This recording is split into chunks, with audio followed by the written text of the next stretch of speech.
Après 70 années à faire les choses de la même manière, les employés de la famille royale britannique ont dû revoir leurs habitudes. Tout a été chamboulé depuis le jeudi 8 septembre, funeste jour où la reine Elisabeth II a rendu son dernier souffle à l'âge de 96 ans.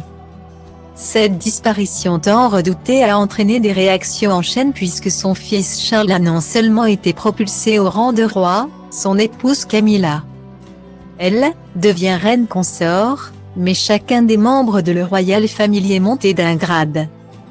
Kate Middleton a ainsi hérité du titre de princesse de Galles, une première depuis le décès de Lady Diana, morte tragiquement dans un accident de voiture sous le pont de l'Alma.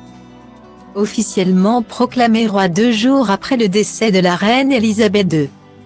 Celui qui se fait désormais appeler Charles III prend peu à peu ses marques. Mais le moins que l'on puisse dire, c'est qu'il n'a pas hérité de la patience à toute épreuve de sa génitrice. À peine a-t-il accédé au trône qu'il a en effet été filmé en pleine colère à la signature d'un document officiel. « Je ne supporte pas ce foutu truc », s'est-il exclamé en s'agaçant contre un stylo à billes. Mais il a aussi été pointé du doigt pour une autre raison, une décision radicale prise dès sa proclamation en tant que roi. Alors que le roi Charles III ne s'est toujours pas prononcé sur le lieu où il allait élire résidence.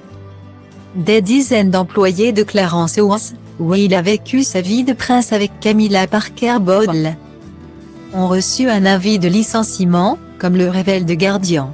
Il s'agit d'un véritable coup de massue pour les intéressés, qui ne s'attendaient pas à une telle décision de la part du papa de William et Harry.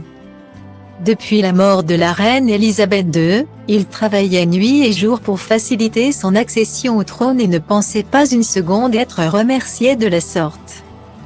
Parmi les concernés, on compte pourtant des secrétaires privés, le bureau des finances, l'équipe de communication et le personnel de maison dont certains y travaillent depuis des décennies.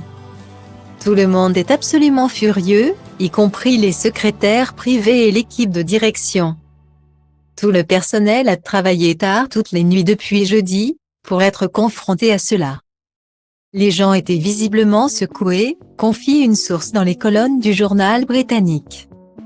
Le choc est d'autant plus brutal que de nombreux membres du personnel avaient supposé qu'ils seraient intégrés dans la nouvelle maison du roi. Dans le courrier dévoilé par The Guardian, il est stipulé que les employés licenciés devraient se voir proposer d'autres emplois dans toutes les maisons royales, mais aussi une assistance pour trouver de nouveaux emplois à l'extérieur ainsi qu'une indemnité de licenciement améliorée au-delà du minimum légal. Suffisant pour éteindre leur colère? Rien n'est moins sûr.